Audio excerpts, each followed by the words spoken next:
flow of gold in and out. If it's a gold dollar, it doesn't matter. If for some reason our goods are priced too high and we are buying goods overseas, gold will go out. Our gold money will go out, and then there will be less of a gold supply. That is not a concern to me, because then as long as there's free pricing mechanism, the prices will drop down and then our goods will be more attractive and gold will come back in. To me, it's just important that you don't have a static economy and say that gold must be this, increasing at a certain rate. Let the market handle these things. The market is much smarter than we are in trying to determine what the money should be. It certainly would be more important if all the countries went together. I do believe that if we led the way, it would be a significant event. Most countries would follow us. We led them away from gold. We could lead them toward gold. But it is not necessary that everybody does everything precisely at the same time. But I do think there would be a tremendous advantage to us doing it together.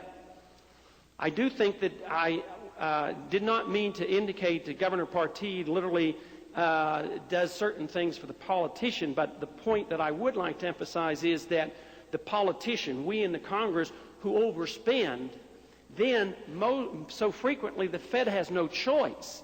You know, last year they had to monetize some debt, but the debt wasn't their fault, so they're absolutely correct. As a matter of fact, all the Federal Reserve governors, including Paul Volcker, when he comes before the Banking Committee, he never fails to tell us, you know, if you guys didn't give us so much debt, our problems would be a lot easier. But it's the accommodation and it's the system that works. So the politician keeps voting and spending, which he couldn't do when there wasn't a Federal Reserve System to create new credit and to buy the Treasury bills. It's only under those conditions that the Fed accommodates. So yes, they can criticize us, and then the Congress gets over here and they say, well, it's the Federal Reserve's fault. They're either not printing fast enough or they're printing too slow and the interest rates are too high. So it's sort of one of these deals where they just look at each other and blame each other, but it's neither, it's both. It's the system of big government, deficit spending, accommodation by the creation of credit that is the problem. And I believe the gold standard can handle that and bring that back into perspective. I think that the solution obviously is to have a gold standard where we would restrain the ability to create credit out of thin air.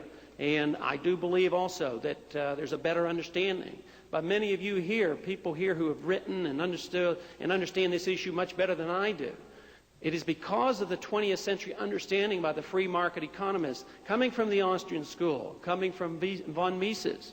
The understanding, I would say, is much, much better than it was in the 19th century. We've never had a real good gold standard.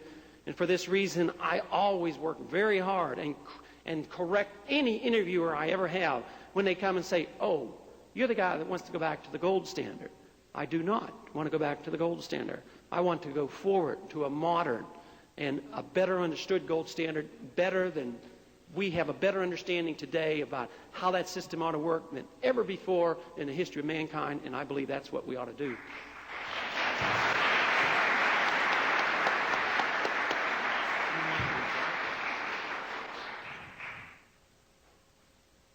Well, I really don't see any need to go through the points again. It'll just get to be repetitious.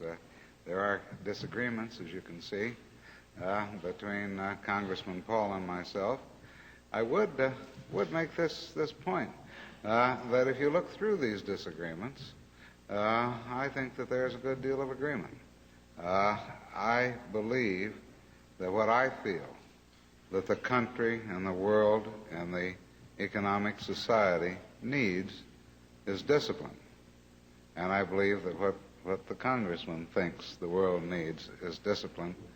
But we have a difference in the way we would get there, and I think we also have a difference in what we believe to be the degree of tolerance of the societies of the world to discipline. It's a strong dose, and I'm afraid that if applied too blindly, too greatly, it'll simply be unaccepted, probably in the first instance, but if it should by some miracle be accepted in the first instance, it'll be rejected in the second. The other comment I want to make is that I I suppose I ought to be, having been in Washington as long as I have, I ought to be pretty cynical, and I guess I am really pretty cynical, about the political process and the role of lobbyists and political action committees and all that kind of stuff in determining what positions are on various issues. But I guess I still perhaps am enough of a dreamer that I think that a politician in the long run reflects his public. And therefore I don't really think that you ought to talk about those politicians over there doing all those bad things that the public doesn't want, because I think in the long run a politician does what the public wants. And what you have gotten, and I'm sure this group would be 99% opposed to the experience of the last decade or two, is what you've gotten over this period is what the public wants.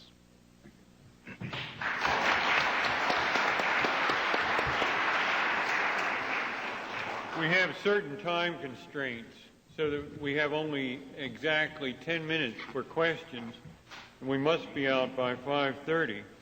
There's a reception in this room at 7 o'clock, and the first session tomorrow is at 9 o'clock in the morning. Now we can field a few questions, I think. Yes?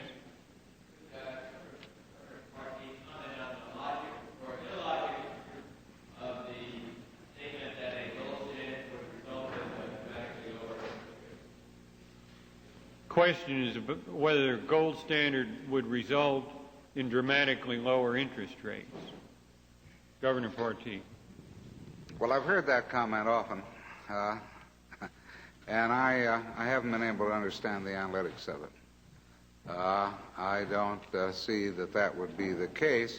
That is, if one is talking about a system where all money units, or all the money units, say, of the United States, have been turned to gold. I can certainly see it if one were to offer a gold-backed bond, let's say, that it would have a lower rate than a non-gold-backed bond would have. But I don't think that it would be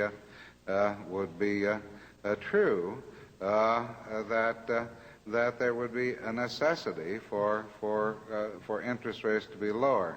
Now, it may be. I guess I would visualize.